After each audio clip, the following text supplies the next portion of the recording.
ಜನನಿ news ಚಾನೆಲ್ಗೆ like ಮಾಡಿ, subscribe ಮಾಡಿ, ಶೇರ್ ಮಾಡುವ ಮೂಲಕ ನಮ್ಮ ಚಾನೆಲ್ಗೆ ಸಹಕರಿಸಿ. ಹೆಚ್ಚಿನ ಮಾಹಿತಿಗಾಗಿ ಸಂಪರ್ಕಿಸಿ ಹರಿಚಿ. ನಾಡಿನ ಎಲ್ಲ ಜನತೆಗೂ ಬೆಕ್ಮಂಗಲ ಗ್ರಾಮ ಪಂಚಾಯತಿ ವತಿಯಿಂದ ಸವಿತಾ ಮಹರ್ಷಿ ಜಯಂತಿ ಶುಭಾಶಯಗಳು. ಅವರ ಬಲ ಕಣ್ಣಿನಿಂದ ಒಬ್ಬ ವ್ಯಕ್ತಿಯನ್ನು ಸೃಷ್ಟಿ ಮಾಡಿ ಆ ವ್ಯಕ್ತಿಯಿಂದ ಮೀಸೆಯನ್ನು ಎಲ್ಲದನ್ನು ಶಿವ ತಗೊಂತಾರೆ. ಅವಾಗ ಶಿವ ಅವರ ಒಬ್ಬ ವ್ಯಕ್ತಿನ ಯಾರನ್ನ ಅಲ್ಲಿ ಇದ್ ಮಾಡಿರ್ತಾರೋ ಆ ವ್ಯಕ್ತಿಗೆ ಸವಿತಾ ಮಹರ್ಷಿ ಎಂಬ ಒಂದು ಹೆಸರನ್ನ ಕೊಡ್ತಾರೆ.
ಈ ದಿನ ನಮ್ಮ ಬೇತ್ಮಂಗಲ ಗ್ರಾಮ ಪಂಚಾಯತಿ ವತಿಯಿಂದ ಎಲ್ಲ ಅಧ್ಯಕ್ಷರು, PDO ಸರ್ ಮತ್ತೆ ಎಲ್ಲ ಸಿಬ್ಬಂದಿ ವರ್ಗದವರು ಮತ್ತೆ ನಮ್ಮ ಎಲ್ಲ ಸದಸ್ಯರು, ಈ ಸವಿತಾ ಮಹರ್ಷಿಯ ಎಲ್ಲ ಜನಾಂಗದವರು ಸೇರಿ ಈ ದಿನ ನಮ್ಮ ಪಂಚಾಯತಿ ಸವಿತಾ ಮಹರ್ಷಿ ಜಯಂತಿಯನ್ನು ಹಮ್ಮಿಕೊಂಡಿದ್ದೀವಿ.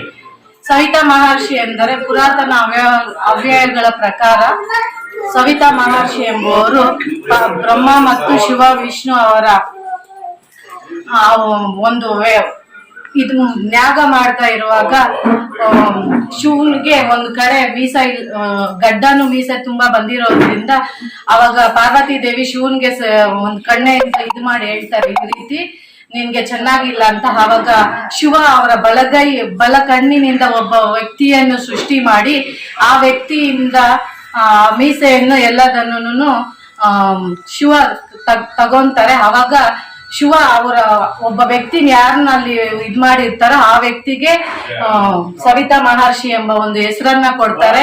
ಅವಾಗ ಅವ್ರಿಗೆ ಆ ಹೆಸರು ಕೊಟ್ಟಿದ್ದಲ್ದಿರನೆ ಅವತ್ತಿಂದ ಅವ್ರಿಗೆ ಒಂದು ಉಡುಗೊರೆಯಾಗಿ ವಾದ್ಯ ಅವುಗಳನ್ನೆಲ್ಲ ಸ್ವೀಕಾರ ಕೊಡ್ತಾರೆ. ಅವತ್ತಿಂದ ಸವಿತಾ ಮಹರ್ಷಿ ಅಂತ ಹೇಳ್ಬೋದು.